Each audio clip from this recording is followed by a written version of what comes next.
শাশুড়ি বারবার বলছিলেন, এখন বন্ধ করো, আমি ক্লান্ত হয়ে গেছি, আমার আর সহ্য হচ্ছে না। তুমি অনেক শক্তিশালী, কিন্তু আমি দুর্বল। তারপর শাশুড়ি গম্ভীর আওয়াজ শোনা গেল। এরপর আমি যা দেখলাম সেটা শুনলে আপনার শরীর কেঁপে উঠবে। কারণ আমার শ্বশুরবাড়িতে আসার 4 দিন হয়ে গেছে। প্রথম দিন থেকেই আমি তাদের দৈনন্দিন রুটিন পর্যবেক্ষণ করতে শুরু করি। আমার স্বামী রাতে দুধ পান করতে পছন্দ করেন। তিনি আমাকে বলেছিলেন রাতে 1 গ্লাস দুধ তার ঘরে নিয়ে যেতে হবে। কিন্তু আমার ভুলো মনের কারণে আমি এই 4 দিনেও দুধ নিয়ে আসতে ভুলে গিয়েছিলাম। 3 দিন ধরে তিনি আমাকে বারবার মনে করিয়ে দিচ্ছিলেন, কিন্তু আমি ভুলেই গিয়েছিলাম। শেষে তিনি রেগে গিয়ে বললেন, এখন থেকে দুধ নিয়ে আসবে না, তাহলে কি হতে পারে তা তুমি জানবে না। আমি হতবাক হয়ে তাড়াতাড়ি রান্নাঘরে চলে গেলাম। রান্নাঘরে পৌঁছে আমি বুঝলাম আমি আমার হৃদয় রুমে রেখেই চলে এসেছি। দুধ গরম করে ফিরে আসার সময় হঠাৎ করে আমি অদ্ভুত একটি আওয়াজ শুনতে পেলাম। আওয়াজটি শাশুড়ির ঘর থেকে আসছিল। প্রথমে আমি অবাক হয়ে গেলাম, তারপর ভাবলাম কিছু একটা তো নিশ্চয়ই হচ্ছে। শাশুড়ি বারবার বলছিলেন, এখন বন্ধ করো, আমি ক্লান্ত হয়ে গেছি, আমার আর সহ্য হচ্ছে না। তুমি অনেক শক্তিশালী, কিন্তু আমি দুর্বল। তারপরে শ্বশুরের গভীর কণ্ঠস্বর শোনা গেল, এতে ক্লান্ত হওয়ার কি আছে? এত দ্রুত ক্লান্ত হয়ে গেলে? শীঘ্রই আবার শুরু করো, আমার কাছে আসো।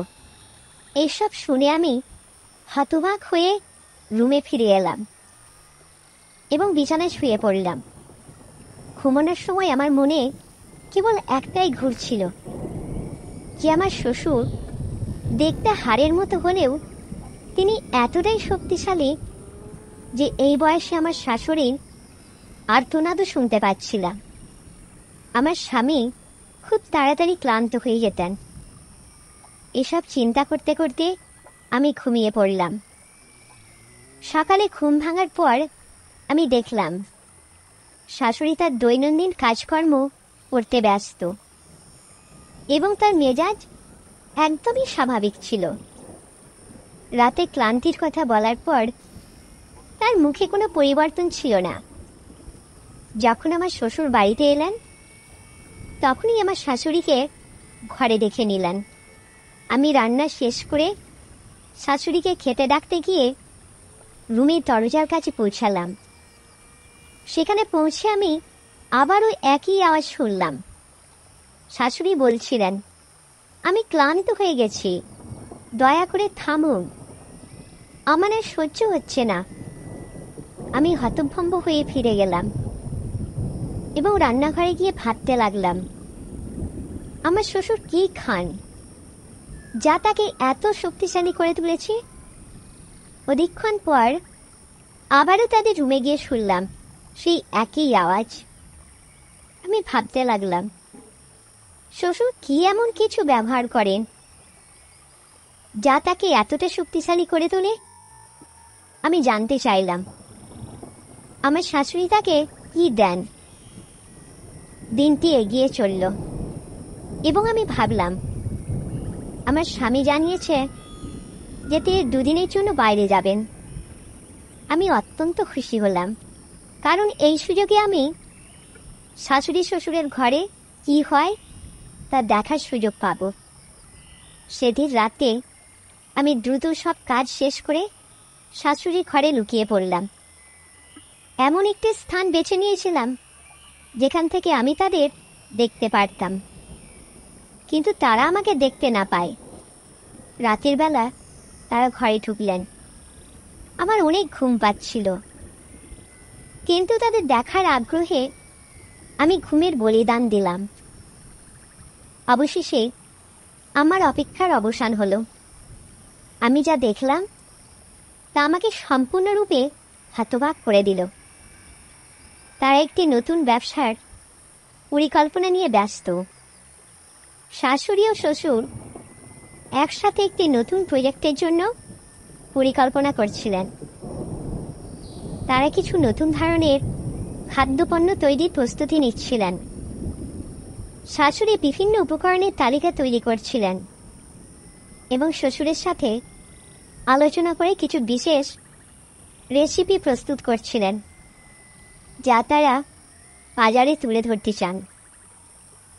তাদের মধ্যে ব্যাপক উৎসাহ এবং মনোযোগ ছিল। শ্বশুর একটি বিশেষ ধরনের খাদ্য তৈরির পরিকল্পনা করেছিলেন, যা তার নিজের সংযোজন করা উপাদান দিয়ে প্রস্তুত হবে। শাশুড়ি সেই খাদ্যপণ্যগুলোর প্যাকেজিং এবং প্রচারের জন্য পরিকল্পনা করছিলেন। তাদের সম্মিলিত প্রচেষ্টা এবং পরিকল্পনার প্রতি নিবেদন আমাকে গভীরভাবে প্রভাবিত করেছিল। এই অভিজ্ঞতার মাধ্যমে আমি বুঝতে পারলাম শাশুড়ি ও শ্বশুরের সম্পর্কের শক্তি তাদের একসাথে কাজ করার মাধ্যমে তৈরি হয়েছে। তাদের পারস্পরিক সম্মান এবং সহযোগিতা তাদের সম্পর্ককে আরও শক্তিশালী করে তুলেছে। এটি আমাকে শিখিয়েছে যে সম্পর্কের গভীরতা এবং শক্তি আসলে একে অপরের প্রতি ভালোবাসা, সম্মান এবং সহযোগিতার ফল। এইভাবে আমি শাশুড়ি শ্বশুরের সম্পর্কের একটি নতুন দিক জানলাম।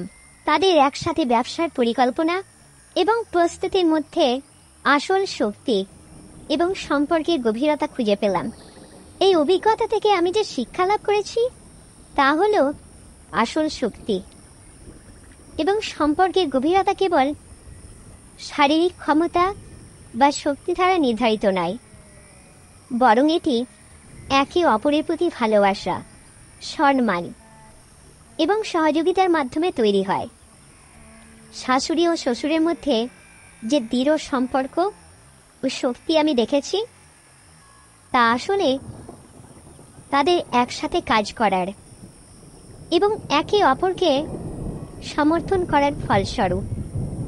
প্রথমে আমি যে অদ্ভুত আওয়াজ শুনেছিলাম এবং ভাবছিলাম যে এটি শারীরিক সহনশীলতা বা শক্তি সম্পর্কিত কিছু, আসলে তা ছিল তাদের একসাথে একটি নতুন ব্যবসার পরিকল্পনা নিয়ে গভীরভাবে ব্যস্ত থাকার ফলে শাশুড়ি ও শ্বশুরের মধ্যে যে সহযোগিতা ও সম্মান ছিল তা তাদের সম্পর্ককে শক্তিশালী করেছে এবং তাদের মিশনকে সফল করার জন্য উৎসাহিত করেছে। এই অভিজ্ঞতা আমাকে শিখিয়েছে যে আসল শক্তি কেবল শারীরিক ক্ষমতা নয়, বরং সম্পর্কের গভীরতা, একে অপরের প্রতি ভালোবাসা এবং পারস্পরিক সম্মান দ্বারা গঠিত হয়। যখন দুইজন মানুষ একসাথে একটি লক্ষ্য পূরণের জন্য কাজ করে এবং একে অপরকে সমর্থন করে, তখন তাদের সম্পর্ক আরও দৃঢ় এবং শক্তিশালী হয়।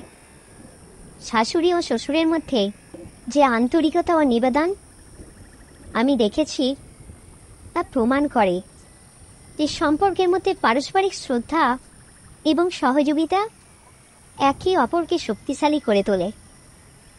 তারা যেভাবে নিজেদের পরিকল্পনা এবং উদ্যোগে একসাথে কাজ করেছে তা তাদের সম্পর্কের গভীরতা ও মজবুতিকে প্রকাশ করে। এছাড়াও আমি বুঝতে পেরেছি যে সঠিক খাদ্য ও জীবনযাপন আমাদের শারীরিক এবং মানসিক শক্তি বৃদ্ধিতে সহায়ক। শাশুড়ি ও শ্বশুরের স্বাস্থ্যকর অভ্যাস এবং নতুন প্রজেক্টের জন্য তাদের পরিকল্পনা আমাদের শিখিয়েছে যে আমাদের স্বাস্থ্য এবং শক্তির উন্নতি আমাদের জীবনযাত্রার মান এবং সম্পর্কের গুণগত মানকে প্রভাবিত করে। এই অভিজ্ঞতা থেকে আমি উপলব্ধি করেছি যে একটি সফল ও শক্তিশালী সম্পর্কের মূল হল একে অপরের প্রতি ভালোবাসা, সম্মান এবং সহযোগিতা। সম্পর্কের মধ্যে গুণাবলী থাকা আমাদের জীবনের সকল দিককে সমৃদ্ধ করে এবং আমাদের চারপাশে মানুষের জীবনকেও উন্নত করতে সহায়ক। এইভাবে আমি শিখেছি যে পারস্পরিক শ্রদ্ধা, সমর্থন এবং যত্নের মাধ্যমে সম্পর্ককে শক্তিশালী করে তোলা যায়। এটি আমাদের জীবনের সকল দিককে প্রভাবিত করে এবং আমাদের জীবনকে আরও সুখময় এবং সমৃদ্ধ করে তোলে। তো বন্ধুরা, এই গল্প এখন এই পর্যন্তই। এই গল্প আপনাদের কেমন লাগলো অবশ্যই কমেন্ট করে জানাবেন। ভালো লাগলে একটি লাইক করে চ্যানেলটি সাবস্ক্রাইব করে নেবেন। ধন্যবাদ।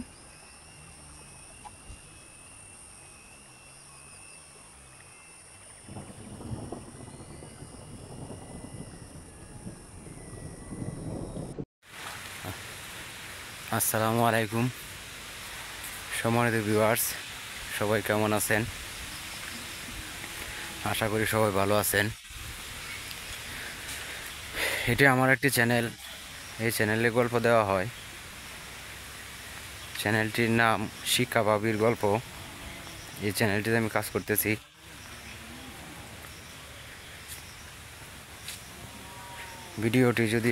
গল্পটি যদি ভালো লাগে অবশ্যই চ্যানেলটিকে সাবস্ক্রাইব করে রাখবেন, পাশে থাকা বেল আইকন বাজিয়ে দিবেন পরবর্তী গল্প পাওয়ার জন্য। ধন্যবাদ সবাইকে। এই হলো আমাদের জঙ্গল।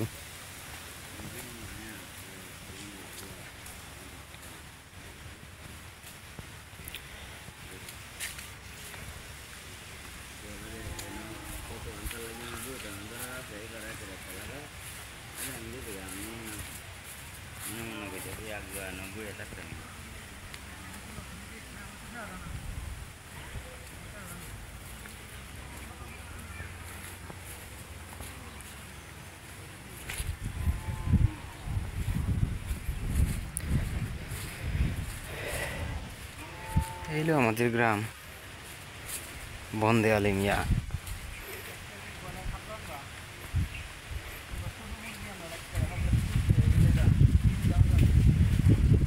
চলুন কবিতাটি শুনে আসি।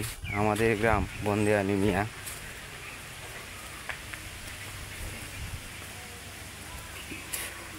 প্রচুর রৌদ্র, অনেকদিন ধরে বৃষ্টি।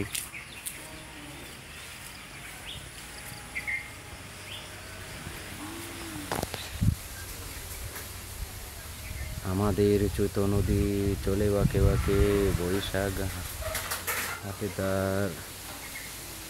বৈশাখ মাসে তার হাঁটু জল থাকে। পার হয়ে যায় গরু, পার হয় গাড়ি, দইদার উঁচুতার ডালুতার বাড়ি। সম্মানিত ভিউয়ার্স, ভিডিওটি ভালো লাগলে অবশ্যই চ্যানেলটিকে সাবস্ক্রাইব করে রাখবেন, পাশে থাকা বেল আইকন বাজিয়ে দিবেন পরবর্তী ভিডিও পাওয়ার জন্য। ধন্যবাদ সবাই।